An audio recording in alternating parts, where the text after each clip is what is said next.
Hey Nishant, what's up? How excited are you for the start of the season? You saw LeBron and AD play yesterday, and the Lakers do look like the real favorites going into the season. Yeah, they were the favorites the second they made all of those trades and those postseason upgrades, let's just call them, right? Yes, they lost some talent. Yes, they lost Rondo because playoff Rondo apparently is still a thing, right? They've lost some leadership. They've lost that. It's almost like an extra championship caliber coach to have on the bench or even on the floor. And that'll hurt them. Yes, they lost Dwight Howard. That can't be easy. And they gave away JaVale McGee, right? So it looks Mm-hmm. on the surface when you look at the exits like they've depleted their squad. But Mm-hmm. there's one thing common to all of these three players is age, Mm-hmm. right? And what the Lakers have done essentially is they've brought in now Dennis Schroeder, runner-up, sixth man of the year, can come off the bench, can start, can handle the ball instead of LeBron, can handle the ball on behalf of LeBron if LeBron's uh, uh, in need of some rest or if they want to run a play where he doesn't bring the ball up the court. So there's that. And he's a walking 20 points a game guy, guaranteed. Strong defensive presence, young, critically young. Then they got in Montrezl Harrell, young again, incredible hustle, winner of sixth man of the year, and they stole him from the neighbors. So there's a mind game win in there somewhere for Mm-hmm. LeBron and the Lakers. And that's a huge defensive upgrade, and that's another walking, talking, 20 points, 10 rebounds kind of guy. So Right. in several ways, that's an upgrade on Dwight Howard. But how do you replace Dwight Howard? I'm not too fussed about JaVale McGee, right? How do you replace Dwight Howard's rim protection? Mm-hmm. Marc Gasol, same age, but a stretch five. So that's an add-on. You get rim protection, but you also get a stretch five who can shoot threes, who can space the floor. Gives you more options on offense. Can stretch the opponent's defense to a point where Schroeder and Harrell have more space to operate in the interior. Mm-hmm. Harrell especially, who can be a menace in the paint. So I like the number of options that the Lakers have on offense and the flexibility that makes them so much more potent. And of course, they have the two best players in the game right now, at least as things stand, Anthony Davis and LeBron James. And when you have LeBron James, yes, Rondo's loss will hurt you, but you still have probably the most intelligent player in the game on your team to break things down in the postseason. All this, and they found Talon Horton Tucker. Like Mm-hmm. this rookie, we saw flashes of brilliance from him, right? In the bubble, we saw him play even against the Rockets in the Western Conference semis here and there. But it's like a few minutes here and there. You saw Quinn Cook come on sometimes, shoot some threes. You're not really going to take away anything from it. But this dude looks legit. Like this is how we felt about Michael Porter Jr. when we first saw Mm-hmm. signs of his brilliance. It's not just that he's putting points on the board or he's grabbing rebounds. It's Right. the comprehensive way in which he's doing it. He's scoring Mm-hmm. it this way, he's scoring it on the inside, outside, off the dribble, off ball, making runs, finishing under the rim. This kid's outstanding. He really looks legit. And with that body, he's only 19, 20, and he already looks strong, built like a tank. Right. This is an exciting time. So absolutely Lakers are the favorites. Yeah, I think all things pointing north for the Lakers. When you have LeBron in your team, you're a sure shot candidate all the time. When you're LeBron and AD, you're sure shot favorites, and they proved that the last season, even despite not having the strongest rest of the team.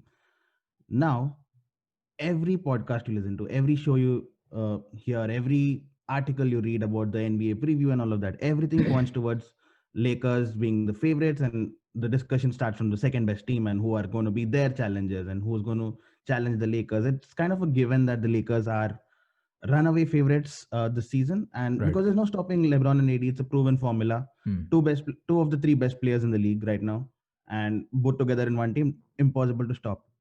But I want to present a question to you.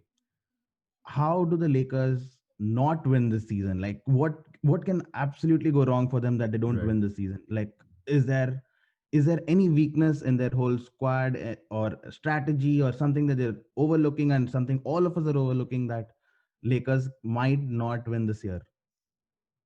There are a few ways this can be done. Mm-hmm. And I'm going to look at the West because that's really where a lot of the focus is going to be. If the Lakers get to the finals, they're a tough beat for anyone Mm-hmm. from the East, even the Nets because they're a first-time team.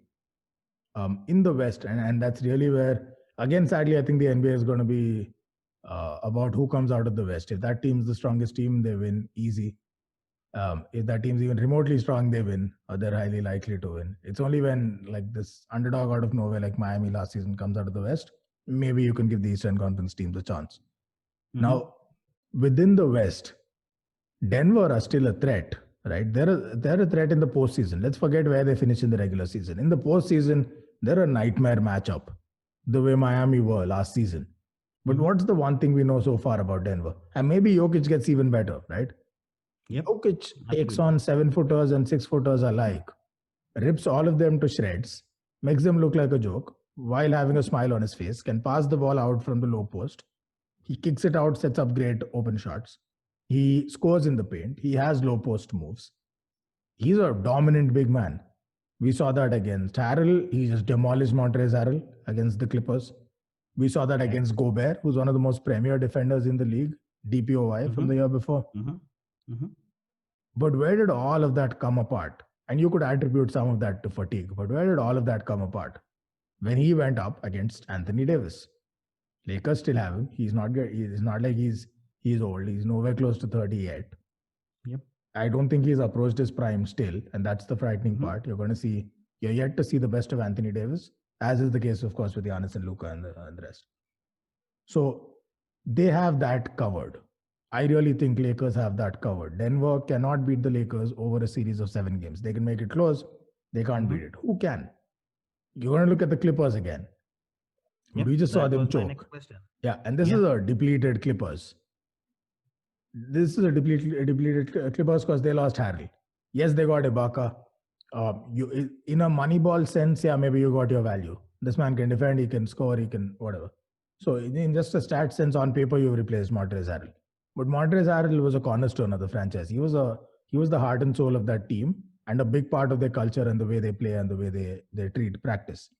Which was, of course, why he had the most amount of friction, was because these superstars came and changed all of that. They planted themselves into a 46-win team and made it all about them, right?